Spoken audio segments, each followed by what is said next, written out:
মেয়েদের জীবনের অভিধানটা যেন খুব ছোট। সেখানে বড় বড় স্বপ্ন, নিজের ইচ্ছা, নিজের মতো বাঁচার শব্দগুলো হারিয়ে যায় বহু আগেই।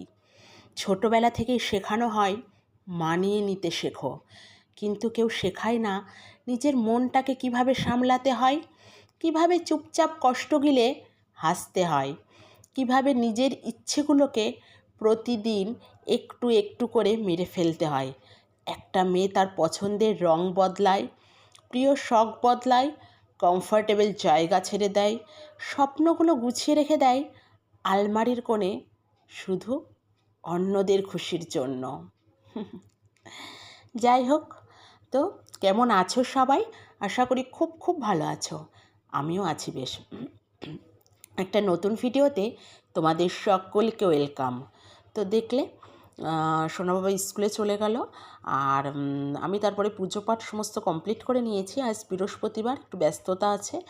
তো তারপরে আমি চাটা খেয়ে বেড টেড সমস্ত ক্লিন করে নিয়েছি। নেওয়ার পর এখানে এসেছিলাম আগে রুটি করতে। তো ঝটপট রুটিগুলো করে নেব, পরপর অনেক কাজ আছে, বললাম না আজ বৃহস্পতিবার। তারপরে বৃহস্পতিবারে তো মানে সবসময় কাজের প্রেশারটা একটু বেশি থাকে। আর আগের দিন প্রচুর ঝড় বৃষ্টি হয়েছে, ঝড় না বৃষ্টি হয়েছে, দেখলে রাস্তায় কেমন জল জমে রয়েছে। আর আমাদের ওই জায়গাটা রাস্তাটা মানে ভীষণ নিচু, তো প্রচুর জল জমে থাকে। তারপরে এখানে হলো রুটি করে নিলাম, কিন্তু আজকে সকালেও মানে রোদ্দুর উঠেছে, ভীষণ ভালো ওয়েদার, একদম ঝলমলে রোদ্দুর উঠেছে জানো না। আর রাতে যতই ঝড় বৃষ্টি হোক, সকালে যদি রোদ্দুরটা ওঠে না ঝলমলে, মনটা এমনিই ভালো থাকে, ফুরফুরে মন মেজাজ হয়ে যায়। সকালের ওয়েদার যদি ভালো থাকে, পরিষ্কার আকাশ থাকে, খুব মানে আবহাওয়া ভালো থাকলে, ওয়েদার ভালো থাকলে মনটাও ভালো হয়ে যায় অলরেডি, মানে আমার তো হয়।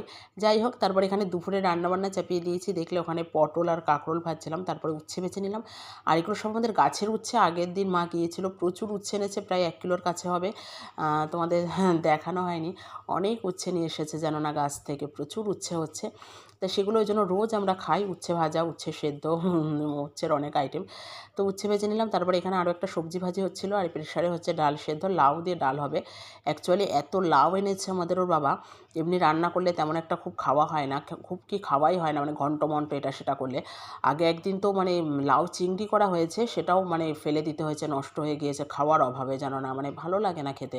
ওই ডালে দিলে একটু খাওয়া হয়, তো ওই জন্য রোজ ডালটাও রান্না হচ্ছে, ওই মানে ডালটাই রান্না হচ্ছে লাউয়ের জন্য, লাউ দিয়ে দিয়ে, তাহলে লাউটা খাওয়া হচ্ছে, জানো না, এত লাউ এনেছে, প্রচুর লাউ রয়েছে। তা সেটাই লাউ দিয়ে ডাল হবে। তারপরে মাছ হবে, মাছ পুরো জমে শক্ত, তারপরে মাছ টাছ হবে। তো সেইগুলো কমপ্লিট করে মোটামুটি কাজ বাজ সেরে দেখলাম ছেলেটা আসেনি, তাহলে চলো ঝটপট ঘর বাড়িগুলো মুছে নিই। তো এখানে আমি সেটাই ঝমঝম করে ঘর বাড়িগুলো একটু মুছে নিচ্ছিলাম, যে ছেলেটা যত আসেনি, যতটা কাজ গুছিয়ে রাখা যায় আর কি। আর বলি না, বেশি বেলায় আমার কোনো কিছুই ভালো লাগে না। তারপরে করে এখানে করে নেব চিকেন, এটা ছেলেটার জন্যই হবে, ওই খাবে। আর এটা কী বলো তো, এটা হলো তড়কা। অনেক দিন পর তড়কাটা হবে, এটা সেদ্ধ করে নামানো হয়েছে, এটা মাই রান্না করবে, মা পরে রাঁধবে এখনই, কারণ মা ভীষণ ভালো রান্না করে, আমি তো অত ভালো পারি না। আর এই যে চিকেন, এবার ছেলেটা চলে এসেছে স্কুল থেকে, ওইখানে ম্যারিনেট করছিলাম। তা বলছিল মা এটা কী, ও বুঝতে পারছিল না, বললাম তুমি বলো কী, তা ও বলতেই পারছে না, এত মানে পেঁয়াজ টমেটো টমেটো দেওয়া, তো বলছিল স্যালাড বা হেনা তেনা এইসব বলে যাচ্ছিলো। আর এই যে পাশে ধরে কন্টিনিউ আসলে, এবার ওকে বলতে হবে এটা কী। তাই বলছি তুই চিনতে মানে দেখতে পাচ্ছিস না, অতটা বুঝতে পারছে না আর কি, মানে খেয়াল করতে পারছে না। তো যাই হোক, সেটাই এখানে ম্যারিনেট করে নিচ্ছিলাম। চিকেনটা আমি করব। তারপরে রান্নাবান্না সব কমপ্লিট করে স্নান করে আমাদের মাছ হয়েছিল, ছেলের চিকেন বললাম না, তারপর তরকার ওটা রুটির সাথে, রাতে রুটির জন্য ভালো লাগে বেশ। তো করে টোরে আজকে বৃহস্পতিবার চলে এসেছিলাম পুজো দিতে। তা আজকে তো ঠাকুর দেবতা সব স্নান করাতে হবে, আজ বৃহস্পতিবার, তো সেগুলোই ঝমঝম করে করিয়ে নিচ্ছিলাম। আর প্রচণ্ড গরম পড়েছে, কয়েকদিন হলো অসম্ভব গরম পড়েছে। আর পুজো করতে বসে মানে আমি ঘেমে নিয়ে একাকার অবস্থা, ফ্যান চলছে তবুও। আর স্নান করার পরে না গরমটা আরও অতিরিক্ত বেশি লাগে, মানে অসম্ভব গরম পড়েছে, মানে কিছু বলার নেই। যাই হোক, বৈশাখ মাসের প্রথম দিকে এতটা গরম ছিল না, মাস প্রায় শেষের দিকে অসম্ভব গরম পড়ছে বেশ কয়েকদিন হলো। আর বললাম না, আর কিন্তু ওয়েদার ভীষণ ভালো, ওয়েদার পরিষ্কার, মনে তো হচ্ছে না যে বৃষ্টি হবে, রোদ্দুর প্রচুর, রোদের তেজও সেরকম। তো যাই হোক, ঝটপট করে কাজগুলো করে নিচ্ছিলাম। নিয়ে হলো ছেলেটাকে একটু পড়াতে বসাতে হবে। ওর যেহেতু সকালে স্কুল, ওই জন্য সকালের পড়াটা আর হচ্ছে না, ওটা আমার একটু সমস্যা হয়ে যায়। তো ওই পুজো টুজো করে যদি সময় পাই ওই টাইমটুকু একটু নিয়ে বসাও, খুব একটা পড়তে চায় না, তবুও একটু বসাই যে পড়ো, লেখো, আঁকো, কিছু একটা করো। আর আগে কী বলো তো, আগে তো ও একা একা বসে লিখতো বা আঁকতো, কিন্তু এখন আর সেগুলোও করে না, যেহেতু বড় হচ্ছে তো প্রচুর দুষ্টুমি বেড়ে গেছে, তা সেগুলো আর করে না, যেন না, সাথে বসতে হবে আমার। তো যাই হোক, তো সেটাই, ওই জন্য চেষ্টা করি যে তাড়াতাড়ি করে দিকের কাজগুলো গুছিয়ে নেওয়ার। তাড়াতাড়ি হয় না, পুজো টুজো দিয়ে উঠতে উঠতে প্রায় সে 1টা বেজে যায়। তাহলে কি ওকে নিয়ে একটু বসতে পারবো, ওকে একটু টাইম দিতে পারবো, নাহলে ঘুরঘুর করেই যাবে। তো যাই হোক, তো এখানে সেটাই, ওই যে পুজো করছি ও কিন্তু পাশে কন্টিনিউয়াসলি দাঁড়িয়ে আছে আর সমানে কিন্তু কথা বলে আছে, সমানে। হুম, কথা বলা ওর ইয়ে নেই, বন্ধ নেই, আর প্রচুর কথা বলে আমার মতন। সবাই বলে তুমিও মানে আমাকে বলে আর কি, অ্যাকচুয়ালি সবাই, যে তুমিও যেরকম অতিরিক্ত বেশি কথা বলো তোমার ছেলেও সেরকম, তো এটাই স্বাভাবিক। মা বাবার মতনই সন্তানেরা হবে, কিছু কিছু গুণ মায়ের পাই, কিছু কিছু বাবার পাই, সব রকম মিলিয়ে মিশিয়ে আর কি। তো ওটাতেও আমার মতন কথা বলাটা, আমার মতন অতিরিক্ত বেশি কথা বলে, আর অতিরিক্ত মানে অতিরিক্ত বেশি কথা বলে। তো যাই হোক, দেখো, আর ভগবানকে কি সুন্দর লাগছে দেখেছো, আজকে পিঙ্কি পিঙ্কি সেজেছে, আর নিচের আসনটাও পিঙ্ক, ড্রেসও প্রায় পিঙ্ক পিঙ্ক হয়ে গিয়েছে।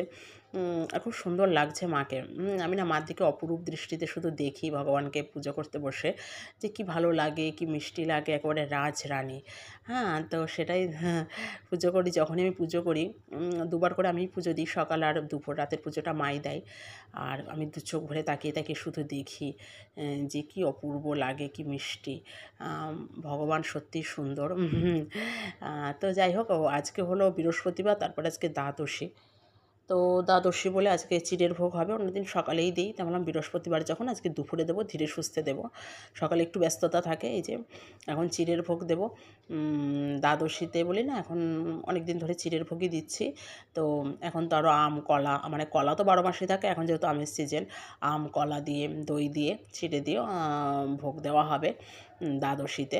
তা সেটাই দিয়ে নিচ্ছিলাম দুপুরবেলা একটু ধীরে সুস্থে, আর করে তারপরে করে নেবো ঝটপট করে পুজোটা। আর ওই বাড়িতে তো আমার মা বরাবরই দেয় আগাগোড়ায়, এখানে দেওয়া হতো না। তো এখন আমি রিসেন্ট এই ভীম একাদশী, মানে যেটা গেল আর কি শীতকালে, ওই ভীম একাদশীর পরের দিন থেকে, দ্বাদশী থেকে চিড়ের ভোগ দেওয়ার চেষ্টা করি ঠাকুরকে। তো যাই হোক, আমরা তো কেউ করি না একাদশী, আমাদের ওর বাবা করে, ওই ভীম একাদশী থেকে শুরু করেছে। আর আমার ইচ্ছা আছে আস্তে আস্তে করার, আস্তে আস্তে হবে, হুড়োতাড়া করলে তার হয় না, সব কিছুর জন্য সঠিক সময়ের প্রয়োজন, আমি মনে করি সময়ের আগে কোনো কিচ্ছু হয় না। তো যাই হোক, আস্তে আস্তে হবে সব কিছু। তো তবুও দ্বাদশীতে চিড়ের ভোগটা দিই, কারণ অন্য করে তো দেওয়া সম্ভব হয় না। তো এই যে ভগবানের কে তোমরা সবাই দর্শন করো, আর সবাই বলে যেও রাধে রাধে, ভগবান সবার মঙ্গল করবে, ভালো করুক, এই প্রার্থনা ভগবানের চরণে সব সময়। ভগবান মঙ্গলময়ী, নিশ্চয়ই সবার ভালো হবে, ভালো করবে। তো যাই হোক, এখানটায় দেখে নাও, আর আমি তো শুধু দু চোখ ভরে দেখি ভগবানকে, কি অপূর্ব লাগছে, কি অপূর্ব সেজে উঠেছে ভগবান। আর খুব খুব খুব খুব মিষ্টি লাগে। তা যাই হোক, পুজো পাঠ কমপ্লিট হয়ে গিয়েছে, তারপরে এখানে তুলসী গাছে জল দিয়ে নেবার, রোদ্দুর দেখেছো বাইরে, বললাম না, অসম্ভব রোদ্দুর উঠেছে, আর প্রচণ্ড গরম পড়েছে, জানো না, প্রচণ্ড গরম, মানে কিচ্ছু বলার নেই, জাস্ট অসম্ভব গরম পড়েছে। গরমে মানে নাজেহাল অবস্থা, মানে আমার তো খুবই অবস্থা কাহিল হয়ে যাচ্ছে।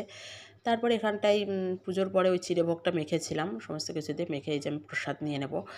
আর রাতের ডিনারে ছিল, সেই তড়কা করেছিল বলেছিল না, সেই তড়কা আর রুটি। তো চলো আজ এই পর্যন্ত, টাটা।